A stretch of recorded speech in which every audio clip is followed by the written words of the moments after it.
Selamat malam pemirsa, inilah headline news pukul 20 waktu Indonesia Barat. Pelatih Indonesia U22 Indra Syafri mengakui laga semifinal SEA Games 2023 kontra Vietnam berjalan ketat. Indra Syafri pun bersyukur bisa memenangi laga ketat ini dengan skor 3-2, apalagi harus bermain dengan 10 pemain. Usai diganjar kartu merah, Pratama Arhan dipastikan tidak akan memperkuat timnas Garuda Muda di pertandingan final sepak bola SEA Games 2023. Menurut pelatih timnas Garuda Muda, Indra Syafri, Arhan sangat bersedih tidak bisa tampil di final.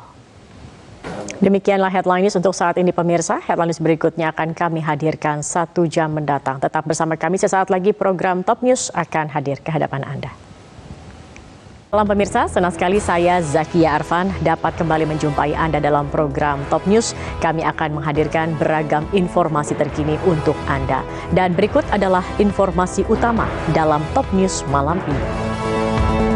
Pemirsa, Indonesia lolos ke final SEA Games 2023 setelah memenangi duel ketat dan panas kontra Vietnam.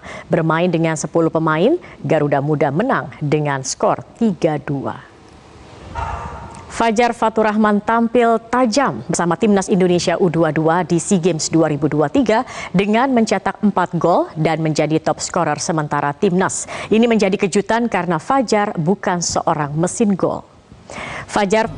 Sementara itu timnas basket putra Indonesia berhasil melaju ke babak semifinal SEA Games 2023 usai mengalahkan Vietnam dalam laga grup B.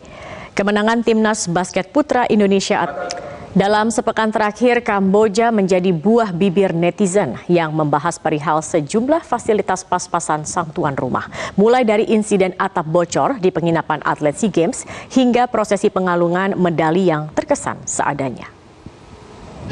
Kami akan kembali pemirsa dengan informasi lainnya, di antaranya aksi pencuri.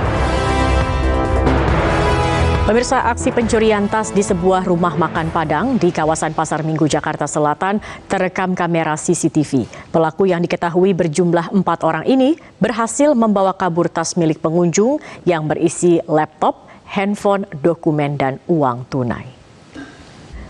Nyaris setahun penyidikan kasus kecelakaan yang melibatkan anak anggota polisi yang menabrak satu keluarga di Jalan R.A. Fadilah tidak kunjung tuntas.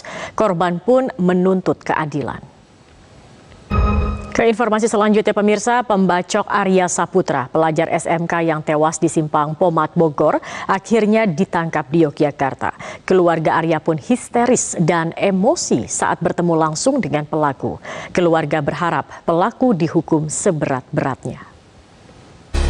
Seorang pria dewasa di Kabupaten Bekasi tega memukul anak yang sedang bermain hingga terpental dan jatuh tersungkur. Aksi kekerasan ini terekam kamera CCTV dan viral di media sosial.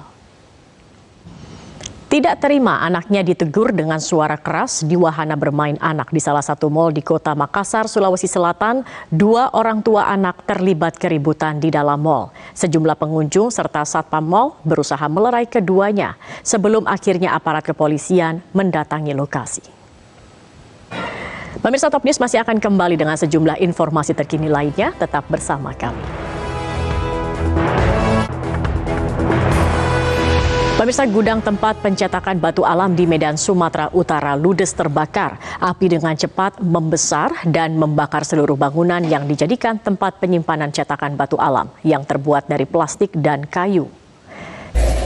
Sebuah kapal yang mengangkut bahan kebutuhan pokok tenggelam di perairan Baru Ampar, Kabupaten Kuburaya, Kalimantan Barat. 5 kru kapal berhasil diselamatkan warga, namun bahan sembako ikut tenggelam dan hanyut ke laut.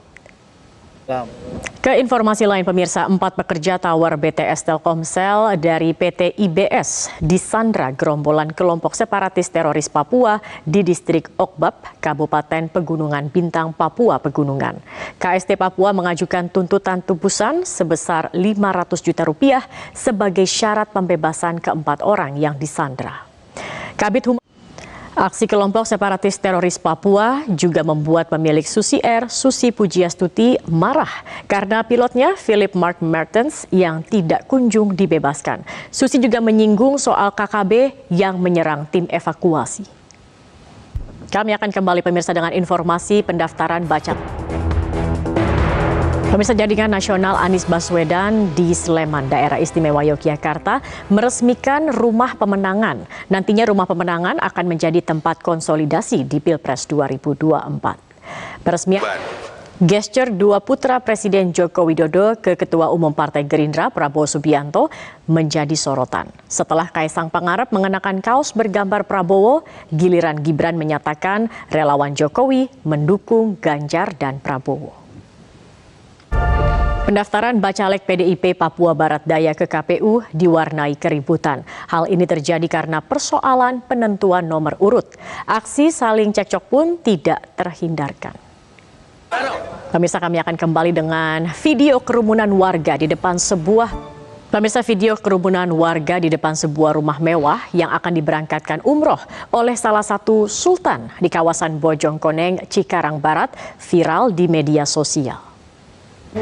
Pemirsa, hasil P1 MotoGP Prancis 2023, pembalap Repsol Honda Marc Marquez sempat terjatuh tetapi mampu melanjutkan penampilannya untuk berada di urutan ke-12. Informasi ini sekaligus menjadi penutup perjumpaan kita dalam Top News malam hari ini. Saya Zakia Arfan, mewakili teman-teman yang bertugas mengucapkan terima kasih atas kebersamaan Anda. Selamat malam dan selamat berakhir pekan. Selamat malam pemirsa, pada hari ke-13 pengajuan Bacalek Pemilu 2024, ada 3 parpol yang mendaftar ke kantor pusat KPU di Jakarta. Partai Bulan Bintang, Gerindra, dan PKB menjadi parpol yang mendaftar menjelang akhir masa pengajuan Bacalek. Saling sindir antar relawan bakal Capres Ganjar Pranowo dan Prabowo Subianto kian terasa. Ketua Relawan Prabowo Mania 08, Immanuel Ebenezer, mengatakan Ganjar Pranowo tidak ada gagasan dalam Pilpres 2024 karena Ganjar hanya seorang petugas partai. Sementara itu Ketua Umum Ganjarian Spartan Guntur Romli menilai 80% masyarakat puas terhadap kinerja Jokowi meski disebut petugas partai.